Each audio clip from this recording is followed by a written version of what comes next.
Meus astros da aprovação, hoje o destino me revelou o que vocês precisam saber sobre os órgãos da justiça eleitoral. O cosmos me trouxe até aqui para esclarecer as diferenças e competências dos tribunais. Vamos iluminar essa escuridão jurídica com algumas questões da Banca Sebrasp. E lembrem-se, se a dúvida bater, sigam as dicas da Sibélia, porque ela nunca erra. Bom, quase nunca. Questão 1. Enunciado. O Tribunal Superior Eleitoral, TSE, é composto por, no mínimo, 7 membros, sendo 3 juízes do Supremo Tribunal Federal, STF, 2 juízes do Superior Tribunal de Justiça, STJ, e 2 juízes nomeados pelo Presidente da República. Meus astros, sinto uma grande confusão aqui. Vamos lembrar da composição do TSE com uma dica mágica. Os 7 membros do TSE são escolhidos da seguinte maneira. 3 juízes do Supremo Tribunal Federal, STF, vamos chamar eles de dos 3 mosqueteiros do STF. 2 juízes do Superior Tribunal de Justiça, STJ, esses, vocês podem imaginar como dos conselheiros do STJ. 2 advogados, escolhidos pelo Presidente da República a partir de uma lista tríplice indicada pelo STF, e esses são os defensores da Justiça. O problema aqui, meus queridos, é que a questão afirma que o Presidente da República nomeia diretamente 2 juízes, mas ele só nomeia os advogados. Os outros 5 membros vêm do próprio Judiciário. Não deixem que isso confunda a energia de vocês. Dica da Sibélia para decorar: pensem assim, 3 STF mais 2 STJ mais 2 advogados, nomeados pelo Presidente da República a partir da lista do STF. Assim fica fácil e o cosmos sorri para vocês. Resposta: errado. Questão 2. Enunciado. Os tribunais regionais eleitorais são compostos por, no mínimo, 7 juízes, sendo 2 deles escolhidos entre desembargadores do Tribunal de Justiça, um desembargador do Tribunal de Justiça Federal, 2 juízes de direito e 2 juízes nomeados pelo TSE. Sinto que alguns de vocês estão confusos, hein? Vamos analisar isso juntos. Os tribunais regionais eleitorais, 3, possuem a seguinte composição. 2 juízes entre desembargadores do Tribunal de Justiça, que chamo de dos sábios do Tribunal de Justiça. 2 juízes escolhidos por votação secreta entre os juízes de direito, conhecidos como os mestres do direito. Um juiz federal, a águia da Justiça Federal. E, finalmente, 2 advogados nomeados pelo Presidente da República a partir de lista tríplice organizada pelo TRE, e não pelo TSE. Como diz a questão, eles tentaram enganar vocês de novo, colocando o TSE como nomeador. Na verdade, quem faz essa nomeação é o presidente, usando uma lista organizada pelo próprio TRE. Tomem cuidado com essa pegadinha, meus astros. Lembrem-se de que o presidente sempre escolhe os advogados, nunca os juízes de carreira. Pensem nos advogados como convidados especiais em um baile formal do judiciário. Resposta: errado. Questão 3. Enunciado. As competências do Tribunal Superior Eleitoral incluem, entre outras atribuições, processar e julgar originariamente o registro e cancelamento de registro de partidos políticos, bem como resolver conflitos de competência entre tribunais eleitorais. Vejo claridade aqui. Esse é um acerto do cosmos. O TSE realmente tem competências que incluem julgar originariamente questões relacionadas ao registro e cancelamento de partidos políticos, afinal, o TSE é o guardião das agremiações partidárias. Resolver conflitos entre tribunais eleitorais, como se fosse o irmão mais velho que apazigua as brigas entre os caçulas. 3. O truque aqui é lembrar que o TSE cuida do macro, das grandes questões nacionais e de como os partidos se comportam. Se a questão mencionar algo muito específico ou relacionado a cargos locais, desconfie. Dica da Sibélia para decorar: pense no TSE como um supervisor dos partidos e mediador dos conflitos. Se cair algo que envolva registro de partidos, é o TSE na certa. Resposta: certo. Questão 4. Enunciado. Os juízes eleitorais são responsáveis por julgar, originariamente, as impugnações de registro de candidatura para cargos de presidente e vice-presidente da República. Errado. Errado. Os juízes eleitorais são como soldados em campo, cuidando das eleições nas suas áreas de atuação, mas eles não têm o poder de julgar questões relacionadas a cargos tão altos como presidente e vice-presidente. Esse papel fica para o TSE. É como se os juízes eleitorais cuidassem das províncias, e o TSE fosse o rei do reino.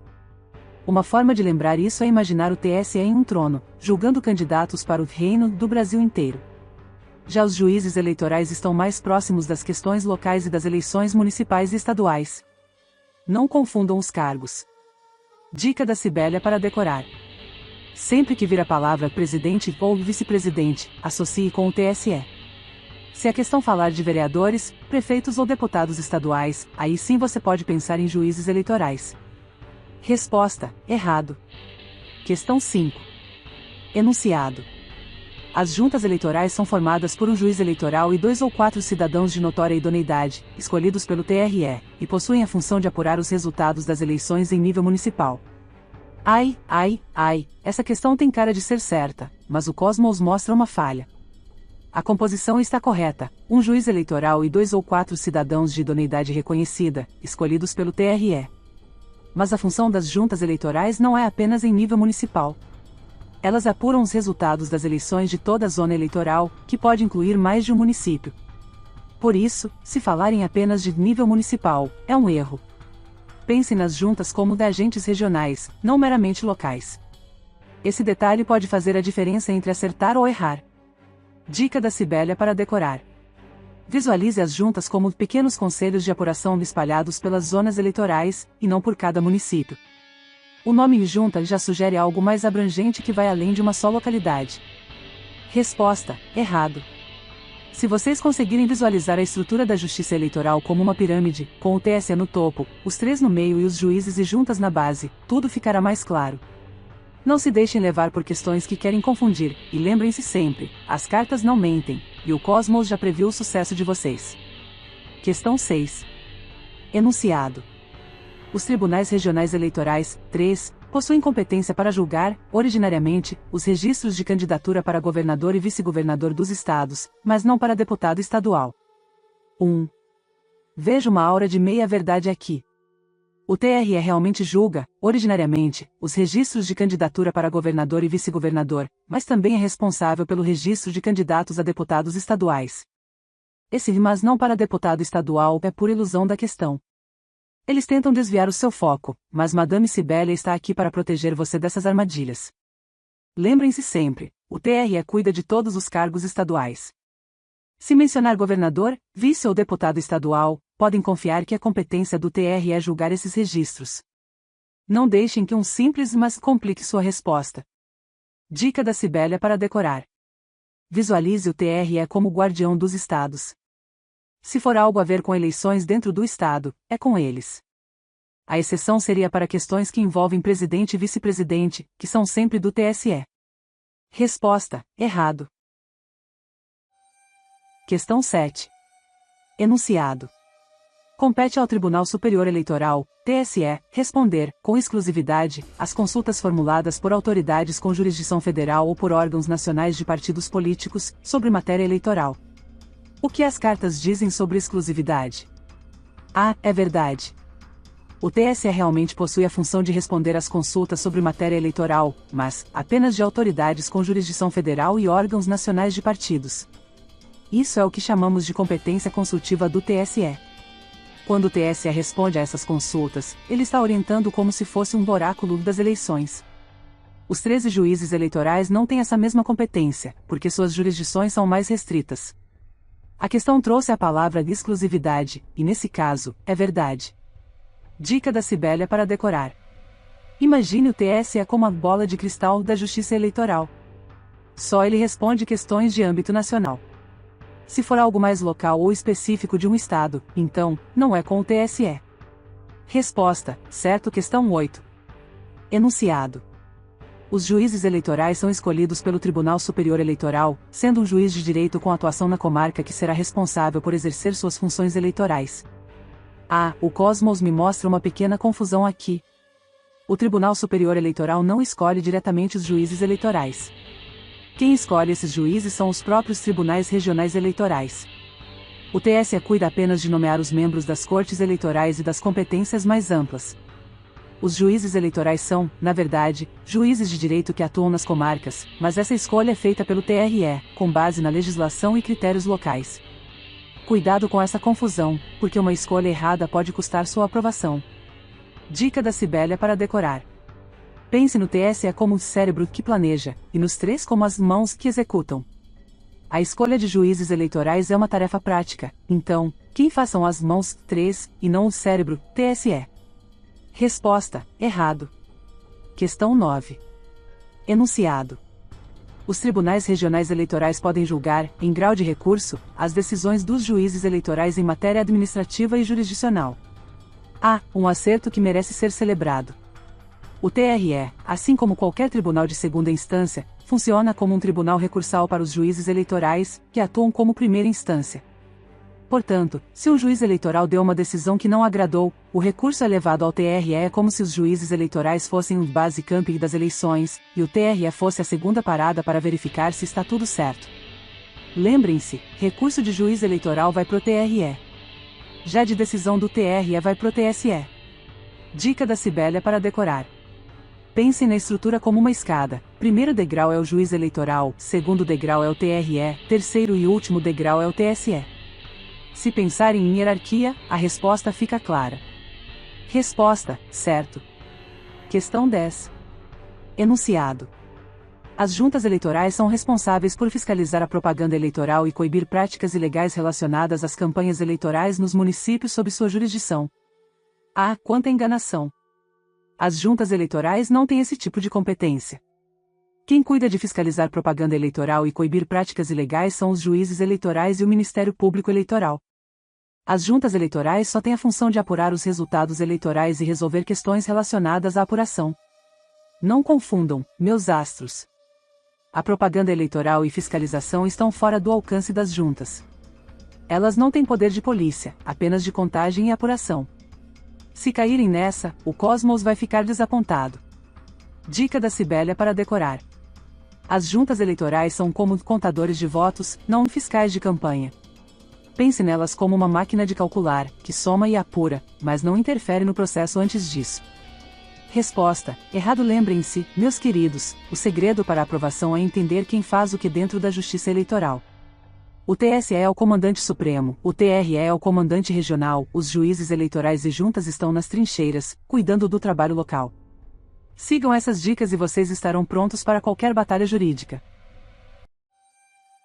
Meus astros eleitorais, o Cosmos me trouxe uma nova revelação, a Lei nº 9504/1997. Hoje vamos desvendar os mistérios sobre coligações, convenções para escolha de candidatos e o registro de candidaturas. O destino me mostrou que esses tópicos são como pequenas armadilhas escondidas, prontas para pegar quem não estiver preparado. Mas relaxem, eu estou aqui para guiar vocês nessa jornada e afastar qualquer energia negativa que essas questões possam trazer. Questão 11. Enunciado. As coligações partidárias são permitidas para todos os cargos majoritários e proporcionais, devendo ser registradas no Tribunal Superior Eleitoral no prazo estipulado pela Lei Eleitoral. 1. Vejo algo errado aqui. Desde a Emenda Constitucional nº 97 de 2017, as coligações partidárias para cargos proporcionais, como deputados e vereadores, foram proibidas. As coligações são permitidas apenas para cargos majoritários, ou seja, prefeito, governador, senador e presidente. Essa é uma mudança recente que derrubou muitos candidatos despreparados. Ela levanta um dedo como se tivesse uma ideia brilhante. Dica para decorar: pense em coligação como um grande abraço entre partidos. Esse abraço é permitido para os grandes cargos, majoritários, mas não para cargos menores, proporcionais. Se imaginar isso, fica mais fácil lembrar. Resposta: errado. Questão 12. Enunciado. As convenções para a escolha de candidatos devem ocorrer no período de 20 de julho a 5 de agosto do ano eleitoral, sendo que cada partido político tem autonomia para estabelecer o formato e o local de realização. Agora o Cosmos está alinhado com a verdade. A questão está correta, pois a legislação eleitoral estabelece esse prazo para a realização das convenções. E sim, os partidos têm autonomia para decidir como e onde realizar suas convenções, desde que respeitem as datas estipuladas. É um momento crucial para a escolha dos candidatos e o Cosmos vibra intensamente durante esse período. Ela abre um sorriso sereno. Dica da Cibélia para decorar: lembrem-se assim, julho e agosto, tempo de escolha e gosto. Julho e agosto são os meses das convenções, onde os partidos fazem suas escolhas e tomam gosto pelo que está por vir. Resposta: certo. Questão 13. Enunciado. Os partidos políticos têm a obrigação de registrar todos os candidatos escolhidos em convenção, no prazo máximo de 15 dias contados a partir da data limite para a realização das convenções partidárias. Comentário de Madame Cibélia. Ela olha para o alto, como se observasse uma constelação invisível. Não. Aqui temos um pequeno erro. O prazo para que os partidos registrem seus candidatos é de até 15 dias após o término das convenções, mas essa contagem é feita a partir da data de realização da última convenção, e não a partir da data limite para convenções, que é 5 de agosto. Pensem assim: o partido tem até 15 dias após a última convenção, pode ser qualquer data até 5 de agosto, para formalizar o registro no TSE. Se a última convenção foi no dia 3 de agosto, o partido tem até o dia 18 de agosto para registrar o candidato. Dica da Cibélia para decorar. Visualizem um relógio, começando a contagem a partir da última convenção. Assim, vocês sempre lembrarão que o tempo começa a correr depois que os partidos definem oficialmente seus candidatos. Resposta: errado. Se as cartas falaram e o cosmos concordou, quem sou eu para discordar, meu amor? Então, não percam tempo e façam parte dessa constelação de inscritos. Questão 14. Enunciado. É permitido que um partido político, ao se coligar com um outro, retire a candidatura de um membro próprio para favorecer um candidato do partido coligado, mesmo após a realização das convenções partidárias. Ai, ai, ai. De novo tentando confundir vocês. Depois que a convenção é realizada e os candidatos são escolhidos, os partidos só podem substituir ou retirar candidatos em situações específicas, como em caso de renúncia, falecimento ou inelegibilidade. Não é permitido simplesmente trocar um candidato para favorecer outro partido dentro da coligação. Ela ergue o cristal e o gira lentamente. Pensem assim: após as convenções, as candidaturas ficam cristalizadas. Elas só podem ser alteradas com motivos muito bem fundamentados. E a troca não pode ocorrer por conveniência eleitoral para favorecer alianças. Dica da Cibélia para decorar. Imaginem que, após as convenções, as candidaturas se transformam em estátuas de cristal, imutáveis, a não ser que algo muito sério aconteça, renúncia, falecimento, etc. Ponto. Resposta: errado. Questão 15. Enunciado. O partido que não alcançar a cláusula de barreira prevista em lei não poderá realizar coligações para o cargo de presidente da República no próximo pleito. Ela franze a testa como se estivesse visualizando um enigma complexo. Essa questão está tentando misturar coisas que não têm conexão direta. A cláusula de barreira, prevista na Emenda Constitucional nº 97 de 2017, limita o acesso dos partidos aos recursos do fundo partidário e ao tempo de propaganda eleitoral gratuita, mas não impede que um partido coligue-se para o cargo de presidente da República. Ela segura uma carta e a aponta para os alunos. Se um partido não alcançar a cláusula de barreira, ele terá suas atividades restritas em termos de fundo partidário e propaganda, mas ainda poderá se coligar para disputar cargos majoritários. Lembrem-se, a barreira é financeira e de propaganda, não de alianças. Dica da Cibélia para decorar. Visualizem a cláusula de barreira como um escudo financeiro e de propaganda, mas que não bloqueia alianças políticas. O partido pode não ter dinheiro e espaço na TV, mas ainda pode fazer alianças. Resposta: errado. Questão 16. Enunciado. Em caso de coligação, é obrigatória a formação de um comitê central único para coordenar a campanha de todos os partidos coligados em nível municipal, estadual e federal. Sinto a presença de uma meia-verdade aqui. A questão tenta confundir com palavras bonitas, mas vamos esclarecer. É verdade que em coligações, as campanhas são coordenadas de forma unificada, especialmente para cargos majoritários, mas a formação de um comitê central único não é obrigatória. Os partidos coligados podem optar por estruturas independentes para cada nível, municipal, estadual e federal, se assim preferirem. O importante é respeitar a identidade de cada coligação e a autonomia dos partidos. Para lembrar disso, visualizem a coligação como uma grande festa. Os partidos podem escolher um só anfitrião para comandar, ou cada um pode coordenar sua parte, desde que todos estejam no mesmo salão. Dica da Cibélia para decorar. Pensem em uma coligação como um casamento com muitos convidados. Todos devem se entender, mas cada um ainda pode ter sua própria forma de organização para não criar confusão. Resposta: errado, meus astros. Cada palavra das questões da Lei nº 9504/1997 carrega um significado profundo. As convenções e registros são como rituais eleitorais que os partidos devem seguir rigorosamente. Questão 17. Enunciado. O partido que não registrar seus candidatos até a data limite estabelecida pela Justiça Eleitoral perderá automaticamente o direito de concorrer nas eleições daquele pleito. Essa questão tem um fundo de verdade, mas a banca tenta esconder uma exceção muito importante. Realmente, se um partido não registrar seus candidatos no prazo, ele estará, em princípio, fora das eleições. Mas há uma brecha: o partido pode justificar o atraso junto à Justiça Eleitoral, alegando algum motivo relevante, e, se deferido, ainda poderá participar. Ou seja, não é um perder automático. As estrelas brilham um pouco mais forte para os casos excepcionais. Então, meus astros, o cosmos diz que sempre deve haver espaço para o diálogo com a Justiça Eleitoral. Não marquei em perder automaticamente sem pensar nessa possibilidade. Dica da Sibélia para decorar.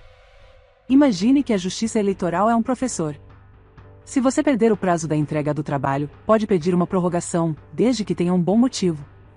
Não é garantia de aceitação, mas existe a chance. Resposta: errado. Ai, ai, ai. Olha isso. Saiu a carta do enforcado. Sabe o que isso significa? Que se você, geminiano, continuar mudando de material a cada semana, você vai se enrolar todo, viu? Escolha um material e fique firme. Questão 18. Enunciado.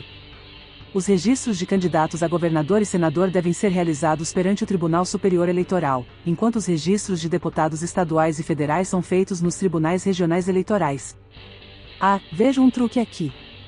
Os registros de candidatos a governador e senador são realizados, sim, nos tribunais regionais eleitorais, e não no TSE como a questão afirma. Lembrem-se, meus astros, o TSE cuida apenas do registro de candidatos a presidente e vice-presidente. Para os demais cargos, são os 3 que têm competência para registrar.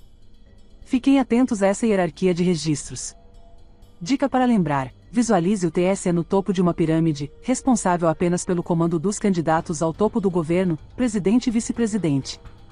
Todos os outros registros de cargos ficam com os 3, que estão no meio dessa pirâmide. Resposta: errado. Questão 19. Enunciado. A escolha dos candidatos para as eleições majoritárias e proporcionais é feita em convenção partidária, devendo essa convenção ser convocada pelo Diretório Nacional do Partido Político, que estabelece as normas para sua realização. Correção. As convenções para a escolha de candidatos são convocadas pelo Diretório Nacional apenas para cargos que envolvem eleições de âmbito nacional, como presidente e vice-presidente. Já para os cargos estaduais e municipais, quem convoca a convenção são os diretórios regionais ou municipais, conforme o caso. Imaginem assim: o Diretório Nacional cuida da convenção para cargos do alto escalão, enquanto os diretórios regionais ou municipais coordenam as convenções para os cargos locais. Portanto, a afirmação de que todas as convenções são convocadas pelo Diretório Nacional não é verdadeira. Dica da Sibélia para decorar. Lembrem-se da estrutura de um condomínio: o síndico-geral, Diretório Nacional, cuida do prédio inteiro, mas cada andar, Diretório Regional ou Municipal, organiza suas próprias reuniões. Resposta: errado. Touro, eu sei que você gosta de conforto. Estudar na sua caminha com um lanchinho do lado? Nada disso. Sente-se numa cadeira firme, mas tenha um chocolatinho por perto para recompensar o esforço. Nada de estudar deitado, se não dorme e sonha que está aprovado. Questão 20. Enunciado. Os candidatos a cargos majoritários e proporcionais que não apresentarem certidões de quitação eleitoral no momento do pedido de registro de candidatura poderão, a qualquer momento, completar o documento faltante, desde que isso ocorra antes da homologação final da candidatura. Ai, ai, ai. Essa questão também tenta enganar os distraídos. A legislação eleitoral é rígida quanto aos documentos que devem ser apresentados no momento do pedido de registro. Se um candidato não apresentar a certidão de quitação eleitoral, isso pode gerar o indeferimento do pedido, e ele terá de recorrer para regularizar a situação. Não é permitido apresentar documentos a qualquer momento.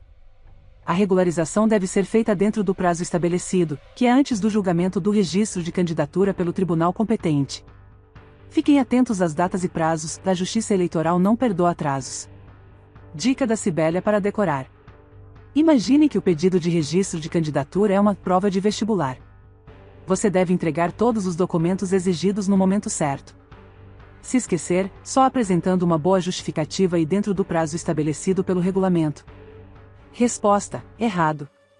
Se souberem onde cada órgão eleitoral atua e os prazos certos para tudo, nada poderá impedir vocês de brilhar. Sigam essas orientações, e as estrelas da aprovação brilharão forte no dia da prova. Ah, meus astros perdidos nas nebulosas da Lei nº 9096/1995. Hoje vamos falar sobre as bases de organização dos partidos e a filiação partidária.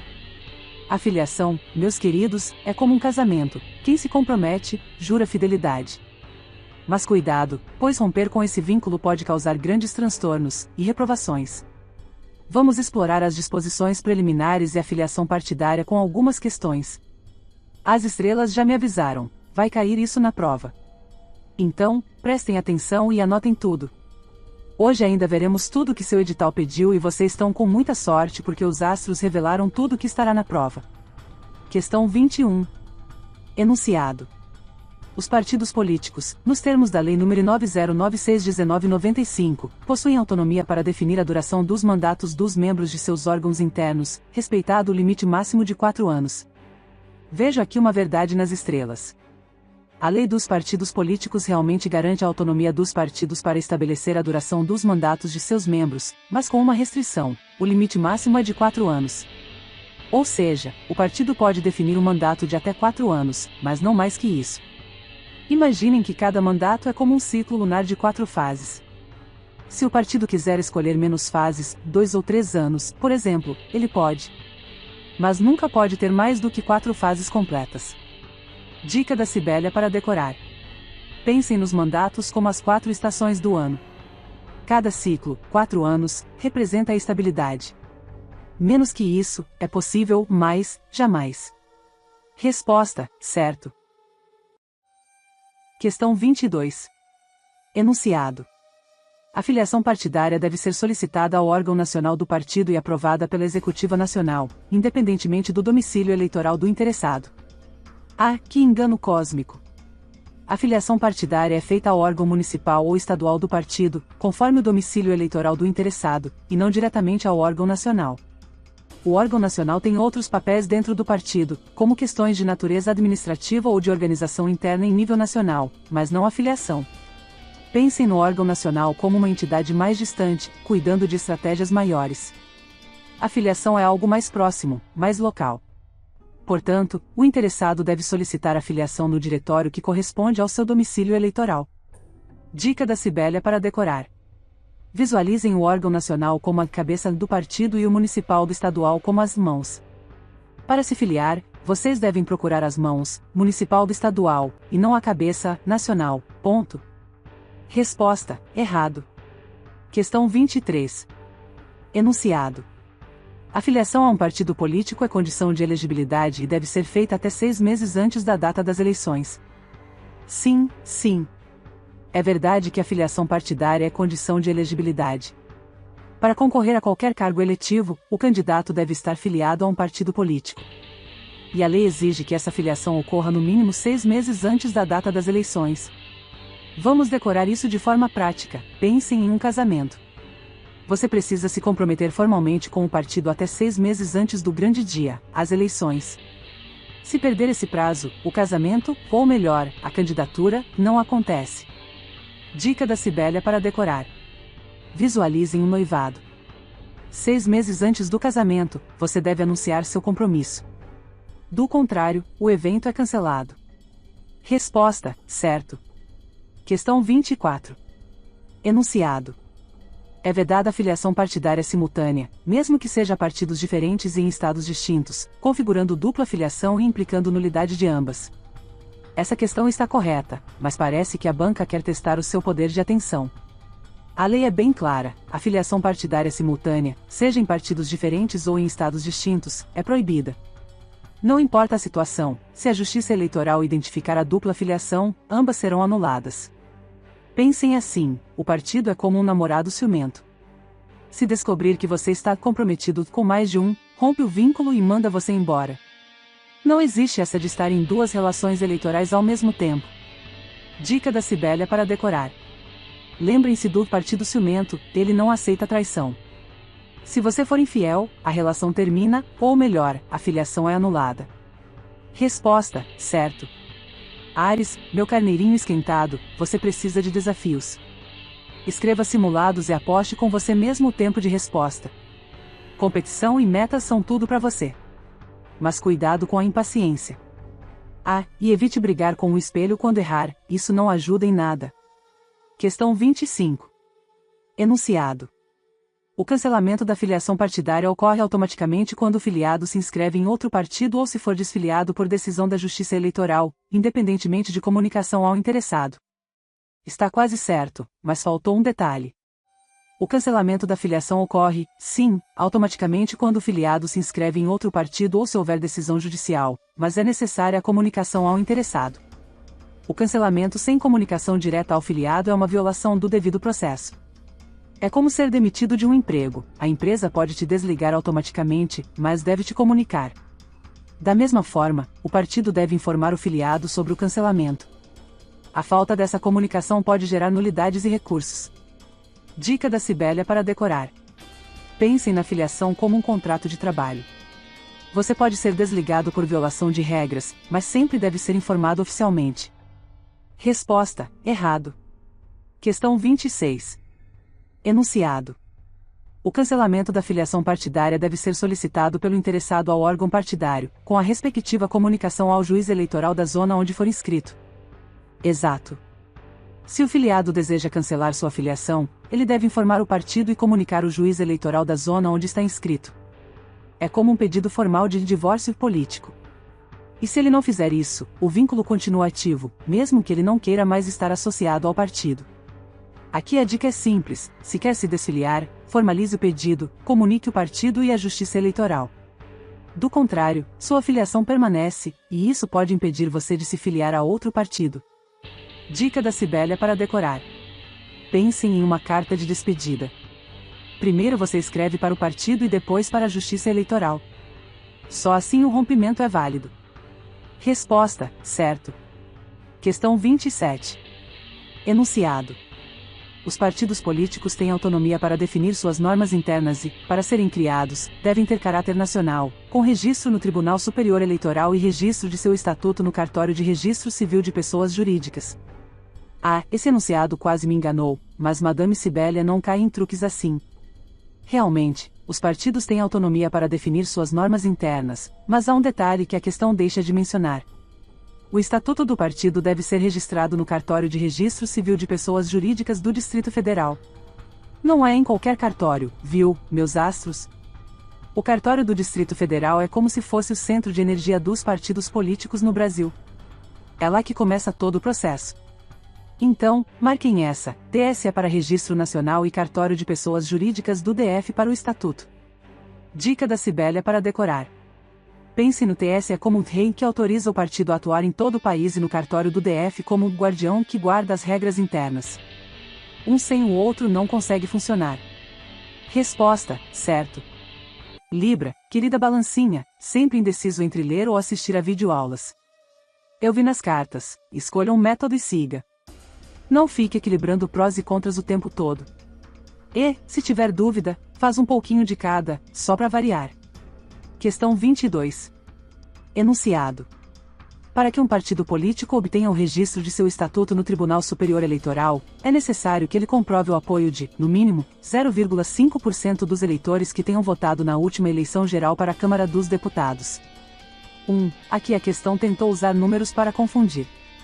A exigência legal não é de 0,5%, mas de 0,5% dos eleitores que tenham votado na última eleição geral para a Câmara dos Deputados, distribuídos por pelo menos 1/3 dos estados. Esse apoio mínimo é necessário para que o partido comprove caráter nacional e possa registrar seu estatuto no TSE. Além disso, os eleitores de cada estado precisam representar pelo menos 0,1% do eleitorado. Não deixem que números os confundam. A banca adora fazer isso. Dica da Sibélia para decorar. Pensem nos partidos como entidades que precisam do abraço de eleitores de várias regiões do país. Esse abraço deve ser forte e amplo, representando uma parcela significativa em vários estados. Resposta: errado. Questão 23. Enunciado. A filiação partidária é condição necessária para que um cidadão possa exercer o direito de se candidatar a cargo eletivo, mas não pode ser exigida para participação como eleitor em convenções partidárias. Essa questão está trazendo um conflito de lógica, não acha? A filiação partidária é, sim, condição necessária para que alguém possa ser candidato a cargo eletivo. Mas, para participar como eleitor em convenções partidárias, a pessoa também precisa estar filiada ao partido. Ou seja, se você não é filiado, não tem voz na convenção. A banca tentou enganar vocês separando essas duas condições. Dica para decorar: se você quer votar ou ser votado dentro do partido, precisa ser da família. Se não for filiado, não participa. Resposta: errado. A filiação partidária deve ser deferida pelo órgão de direção partidária municipal ou estadual e pode ser cancelada a qualquer momento pelo filiado, mediante comunicação ao partido e ao juízo eleitoral competente. Perfeito, meus astros. A filiação partidária realmente é deferida pelos órgãos municipais ou estaduais, dependendo do partido. E o filiado pode, sim, pedir o cancelamento a qualquer momento. Basta comunicar ao partido e ao juízo eleitoral. Esse é um direito básico de quem se filia, ninguém é obrigado a permanecer filiado contra a própria vontade. A questão está em plena harmonia com o universo jurídico. Dica para lembrar: pensem na filiação como um laço que pode ser desfeito a qualquer momento. Assim como qualquer laço de compromisso, ele depende da vontade de ambas as partes. Resposta: certo. Questão 25. Enunciado. O cancelamento da filiação partidária ocorre, automaticamente, quando o filiado se inscreve em outro partido, com exceção de períodos de mudança de legenda permitidos pela legislação. Essa questão está com uma energia de acerto. Se um filiado se inscreve em outro partido, seu vínculo anterior é automaticamente rompido. Mas há um detalhe importante: durante a chamada janela partidária, aquele período permitido por lei para que os parlamentares troquem de partido sem perder o mandato, o cancelamento não é imediato, pois segue regras específicas de prazos e comunicação. Pense na janela partidária como um portal místico que permite uma transição segura de um partido para outro. Fora desse período, trocou de partido, o vínculo anterior é desfeito automaticamente. Dica para decorar: visualizem o cancelamento da filiação como um contrato que se desfaz. Durante a janela, o contrato só é desfeito dentro dos limites do portal temporal. Resposta: certo. Essa questão traz uma verdade e uma inverdade. Realmente, a duplicidade de filiação é proibida. Se alguém se filia a mais de um partido ao mesmo tempo, ambas as filiações são anuladas. Mas, o prazo de 5 anos é uma invenção. Não existe essa vedação para nova filiação por tanto tempo. O cidadão pode se filiar novamente assim que regularizar a situação.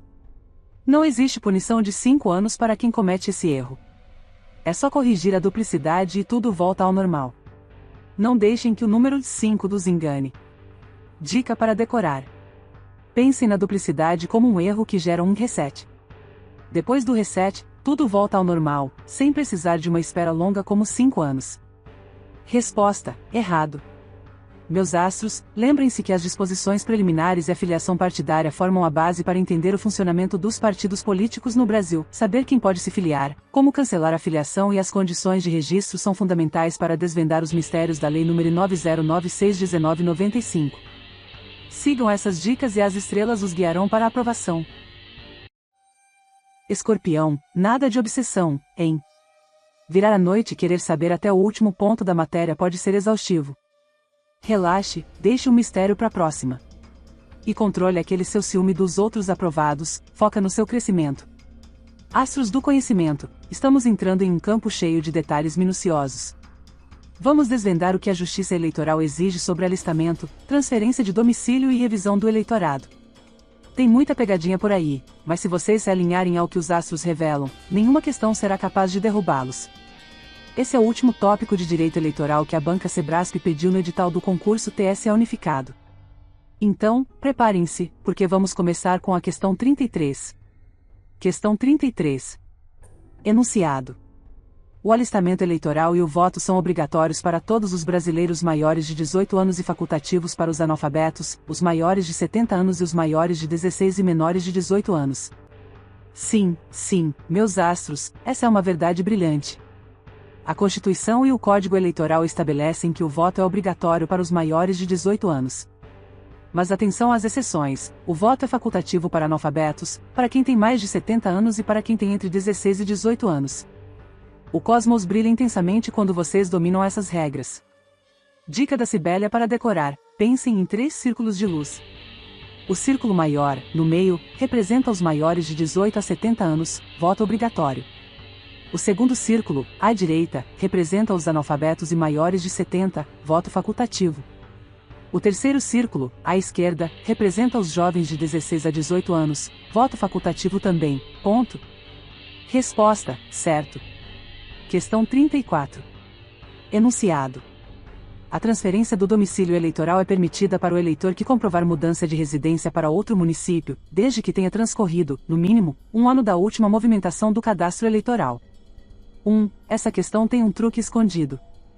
Realmente, a transferência do domicílio eleitoral só é permitida para eleitores que comprovarem mudança de residência, mas não precisa ter passado exatamente 1 ano. O tempo mínimo para a transferência é de no mínimo 1 ano desde o último alistamento ou transferência, exceto em casos de mudança para servidor público, militar ou dependentes. Ou seja, a regra geral é 1 ano, mas há exceções que a questão não mencionou. Dica para lembrar: sempre pense que a transferência é como mudar de escola, só pode mudar depois de certo tempo, a não ser que seja por motivo de força maior, como uma transferência de trabalho. Guardem isso e o sucesso estará ao alcance de vocês. Resposta: certo. Questão 35. Enunciado. O pedido de segunda via do título de eleitor pode ser feito a qualquer tempo, independentemente da existência de pendências eleitorais. Não, meus astros. A segunda via do título só pode ser solicitada se o eleitor estiver quite com a Justiça Eleitoral. Se houver qualquer pendência, como multas, ausência em eleições anteriores ou falta de justificativa, a segunda via não poderá ser emitida até que tudo esteja regularizado. Imaginem a emissão da segunda via como uma limpeza espiritual. Só pode ser feita quando a andaura eleitoral está em ordem, sem nenhuma pendência ou mancha.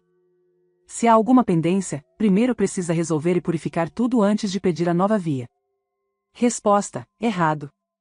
Questão 36. Enunciado. O acesso às informações constantes do cadastro eleitoral é restrito e somente pode ser solicitado pelo próprio eleitor ou por órgão judicial, sendo vedada a divulgação dos dados para terceiros, inclusive partidos políticos. Quase certa, mas com um deslize importante.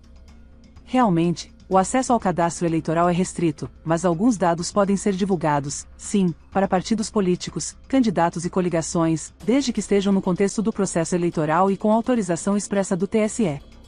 Ou seja, a divulgação não é totalmente vedada para esses grupos, pois há exceções previstas na lei. Dica para decorar: pensem no cadastro eleitoral como um cofre fechado. Só quem tem as chaves são o próprio eleitor e a Justiça Eleitoral, mas, em época de eleição, partidos políticos e candidatos ganham acesso a algumas partes desse cofre, desde que sob supervisão. Resposta: errado. A revisão do eleitorado ocorre em municípios que apresentam indícios de irregularidade no cadastro eleitoral, devendo ser precedida de decisão do Tribunal Superior Eleitoral, que determinará os critérios para a realização do procedimento. Exato. A revisão do eleitorado é um processo delicado e sério. O TSE, ao detectar indícios de irregularidades em um município, como um número de eleitores muito superior ao de habitantes, pode determinar a revisão. Ele define os critérios e envia equipes para garantir que tudo esteja em conformidade com a lei. Dica para decorar: pensem na revisão como uma limpeza geral. Quando algo parece fora do lugar, o TSE manda revisar e ajustar tudo. O objetivo é garantir que o cadastro seja fiel à realidade e sem fantasmas eleitorais. Resposta: certo. O alistamento eleitoral é facultativo para os maiores de 16 anos e obrigatório para os maiores de 18, sendo vedado para estrangeiros e brasileiros que, por algum motivo, tenham perdido seus direitos políticos. Essa questão tem uma energia de acerto. É verdade, meus astros, o alistamento eleitoral é obrigatório para maiores de 18 anos e facultativo para jovens entre 16 e 18 anos. E também, como ela bem menciona, é vedado para estrangeiros, porque não têm direitos políticos no Brasil, e para brasileiros que perderam seus direitos políticos, como aqueles condenados por decisão judicial definitiva. Então, sim, tudo está alinhado com as constelações eleitorais aqui. Dica para decorar: pensem no alistamento como um ingresso para o direito de votar. Estrangeiros e quem perdeu os direitos políticos não têm acesso a esse ingresso. Já os jovens de 16 a 18 anos podem comprá-lo se quiserem, mas não são obrigados. Resposta: certo. Questão 39. Enunciado. O eleitor pode solicitar a transferência de domicílio eleitoral para outro município a qualquer momento, desde que tenha votado ou justificado sua ausência nas 2 últimas eleições. Tem um truque escondido aqui. Não é a qualquer momento, meus astros. A transferência de domicílio só pode ser solicitada fora do período eleitoral, ou seja, até 150 dias antes das eleições. Outro ponto: para a transferência ser concedida, o eleitor precisa estar quite com a Justiça Eleitoral, e ter votado ou justificado a ausência nas últimas eleições. Dica para lembrar: imaginem o calendário eleitoral como uma janela que se fecha 150 dias antes das eleições. Se vocês não fizerem a transferência antes desse prazo, a janela se fecha e só abre novamente no próximo ciclo eleitoral. Resposta: errado. Questão 40. Enunciado. É permitido ao eleitor solicitar a revisão de dados cadastrais a qualquer momento, desde que haja alteração de informações pessoais ou erro material no cadastro. Perfeito, astros da aprovação. A questão está correta. O eleitor pode, sim, solicitar a revisão de seus dados cadastrais a qualquer momento, desde que comprove a alteração de informações, como mudança de nome ou correção de algum dado incorreto no cadastro. Isso é um direito assegurado para garantir que o cadastro eleitoral esteja sempre atualizado e em conformidade com a realidade do eleitor. Dica para decorar: pensem no cadastro eleitoral como um espelho. Se algo refletido não está certo, você pode pedir para ajustar o espelho a qualquer momento e garantir que ele mostre a imagem verdadeira. Resposta: certo.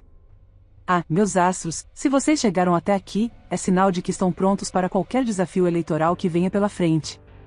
Mas antes de irmos para novas aventuras, a vidência me revelou algo muito importante. Inscrevam-se no canal para continuar recebendo aulas iluminadas como esta. Não se esqueçam de ativar o sininho, porque temos uma playlist completa com muitas questões comentadas para o TSE unificado. Lá, vocês encontrarão previsões certeiras e tudo o que precisam saber para passar com louvor. Lembrem-se, se as cartas falaram e o cosmos concordou, quem sou eu para discordar, meu amor? Nos vemos na próxima aula, meus astros da aprovação.